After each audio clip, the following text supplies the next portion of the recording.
آئیے آپ کو براہ راست یہ چلتے ہیں جہاں پر پاکستان تحریک انصاف کے رہنما اسد عمر میڈیا سے گفتگو کر رہی ہیں۔ باتیں کی جا رہی ہیں اور کہا جا رہا ہے کہ عمران خان کو گرفتار کریں گے یا ہاؤس اریسٹ کریں گے، کچھ میٹنگز بھی ہو رہی ہیں، اس حوالے سے آپ کا کیا پھر لائے عمل ہوگا؟ دیکھیں، کوئی قانون کے اندر اگر مجھے بتا دے کہ کس قانون کے تحت عمران خان کو گرفتار کیا جائے گا، کوئی قانون کے اندر اس کی گنجائش موجود نہیں ہے۔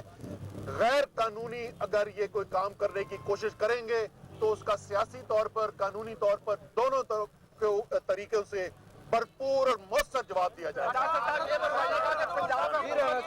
پنجاب حکومت تو الیکشن کمیشن نے نگران وزیر اعلیٰ کا تقرر کیا ہے۔ خیبر پختونخوا حکومت میں نے خود دیکھا ہے کہ پرویز خٹک پیچھے کھڑے ہیں، محمود خان بیٹھے ہوئے ہیں، بڑی خوش اسلوبی کے ساتھ جو معاملہ طے کیے ہیں۔ اب وہاں پہ بھی آپ تحفظات شو کر رہے ہیں، کیا وجہ ہے؟ وہ بھی کسی اور نے لگایا ہے نگران سیٹ اپ، کیا آپ نے ہی ڈیسائیڈ کیا ہے اپوزیشن کے ساتھ بیٹھ کے؟ نہیں، دیکھیں، ہماری جو کوشش تھی، پنجاب میں بھی یہی کوشش تھی۔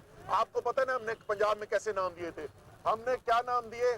ہم نے ایک نام دیا جو شہباز شریف کے چیف سیکرٹری پنجاب رہ چکے تھے۔ ہم نے دوسرا نام دیا جو آج بھی اس پی ڈی ایم کی حکومت کے کابینہ کے سیکرٹری ہیں۔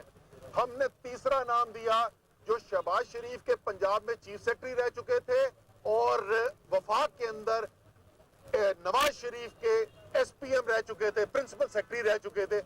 ہم تو یہ چاہتے تھے کہ ایسے لوگ لگیں جو بے شک نواز شریف اور شہباز شریف کے ساتھ اچھے تعلقات رکھتے ہوں، لیکن ایسے لوگ ہوں، ایسے ایماندار لوگ ہوں جو آئین قانون کے مطابق اپنے فیصلے کریں گے۔ ہمیں اپنے بندے لگوانے کا شوق نہیں تھا، اسی لیے وہاں پر جو ہمیں نام لگایا گیا وہ نام جو ہے وہ ٹھیک شہرت کا نام تھا، اس لیے ہم نے نہیں نام دیا تھا، انہوں نے دیا تھا، ہم نے قبول کر لیا۔